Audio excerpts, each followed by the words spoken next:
I am wise, I am analytical, I am funny, I am a musician, I am a scientist, I am an observer, I'm a lover, I'm compassionate, I'm friendly, I'm nice, I'm funny, I am strong, and I am graceful, and I matter. Intersectionality is important because intersectionality allows us to see the multi-level, multifaceted aspects of power dynamics. And power dynamics exist in any and everything you do, right? If you think about the basic function of a battery or a cell, it's this positive, negative energy, or it's moving power from one section to another. As it relates to humanity, it's important because we have to recognize the aspects in which that plays a role in our uplifting or our subjugation. Within the Black community, you could look at colorism as an aspect of a power dynamic, as a spectrum of a power dynamic, and how we value lightness over darkness, and how that plays a role. It's a pervasive role in all aspects of our society, what we value as good versus bad, the colors we like to see at weddings versus the colors we like to see at funerals. It touches on all aspects of society. Intersectionality between your identities. Me, I'm a gay Black male, and that's important to me to be able to define that, and to be able to also not be able to define that, because it gives me something to hold on to while giving me the flexibility to grow to something that society doesn't stigmatize or stereotype me to be. I'm also a gay Black male Christian, where Christianity is often put as the antithesis of homosexuality in our popular world. And for me to be very vocal about my faith and my sexuality helps break down those barriers and those I guess, inaccessible aspects that people think exist in this world. Intersectional voices are so important because they highlight the most stigmatized and oppressed aspects of our society. Intersectionality is driven by societal claims and identification. So by race, by gender, by sexuality, by religion. Numbers speak to it, but also qualitative experience speaks to intersectionality. How you support intersectional voices is really being able to humble oneself. It's really self-analytics and driving your own ability to check your privilege and to understand how your identity plays a role in you moving and existing in this world. Intersectional voices are the voices of Black trans women, of Black cis women, of voices of people who are not commonly put in positions of power, and therefore their experiences are the most important because they show where our society is so inherently flawed. An example of intersectionality within one person is like a Black trans woman or a Black trans man.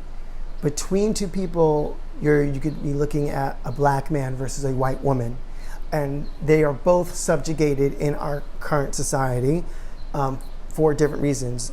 The white woman being a woman and the Black man being Black. And so there's still a different power dynamic. So Black men can exert power over women, and white women can exert their whiteness over Black people.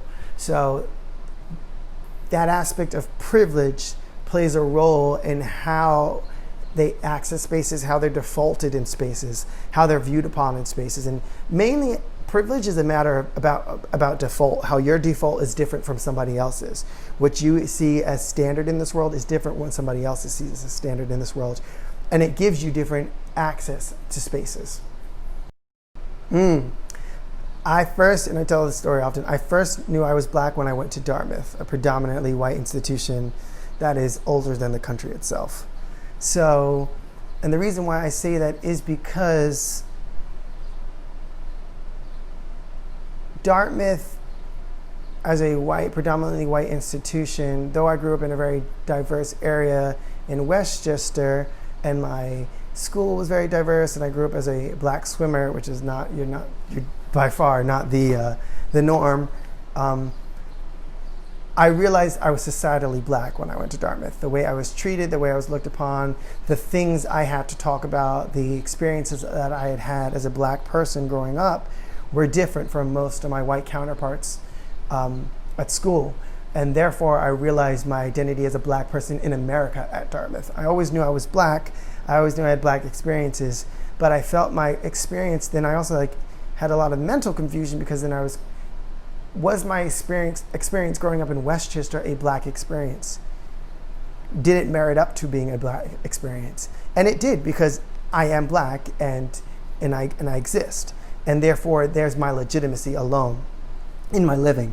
But at the same time, as it relates to being on a predominantly white campus, you realize there are institutional norms, there are friend groups, there are commonalities that you do not share with the majority of your student body.